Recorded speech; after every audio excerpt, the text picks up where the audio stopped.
రెండో అత్యంత ధనవంతుడు, పారిశ్రామిక దిగ్గజం గౌతమ్ అదానీపై అమెరికాలోని న్యూయార్క్లో కేసు నమోదైంది. 20 ఏళ్లలో $2 బిలియన్ లాభం పొందగల సౌరశక్తి సరఫరా ఒప్పందాలు పొందేందుకు భారత ప్రభుత్వ అధికారులకు సుమారు $265 మిలియన్ లంచాలు చెల్లించినట్లు వీరిపై ఆరోపణలు ఉన్నాయి.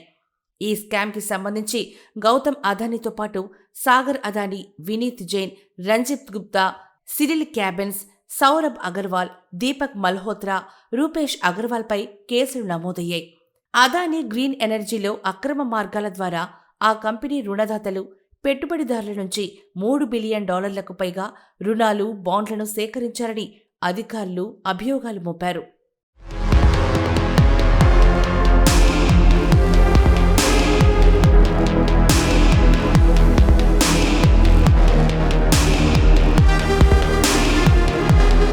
ఇటీవల అమెరికా అధ్యక్ష ఎన్నికల్లో గెలిచిన డొనాల్డ్ ట్రంప్కు గౌతమ్ అదానీ శుభాకాంక్షలు తెలిపారు. ఆ క్రమంలోనే తాజాగా ఆయనపై అక్కడ కేసు నమోదవడం చర్చనీయాంశంగా మారింది. ట్రంప్కు అభినందనలు తెలిపిన తర్వాత అదానీ గ్రీన్ ఎనర్జీలో పెట్టుబడుల్ని ప్రకటించినట్లుగా రాయిటర్స్ వెల్లడించారు.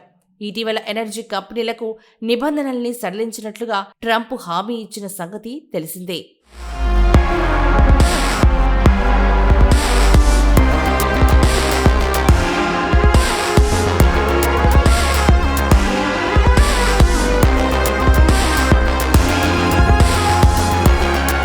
US securities and exchange commission ప్రకారం అదానీ అమెరికన్ ఇన్వెస్టర్ను మోసగించారని, అధికారులకు లంచాలు ఇచ్చారని ఆరోపణలు ఉన్నాయి.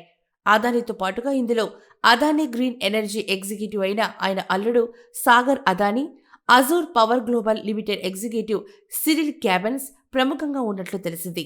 తప్పుడు స్టేట్మెంట్లు, ప్రకటనల ద్వారా లబ్ధి పొందినట్లు గుర్తించడంతో ఫారెన్ బిజినెస్ డీలింగ్స్ కింద అమెరికాలో ఉన్న ఫారెన్ కరెస్ట్ ప్రాక్టీస్ యాక్ట్ కింద అభియోగాలు నమోదు చేశారు.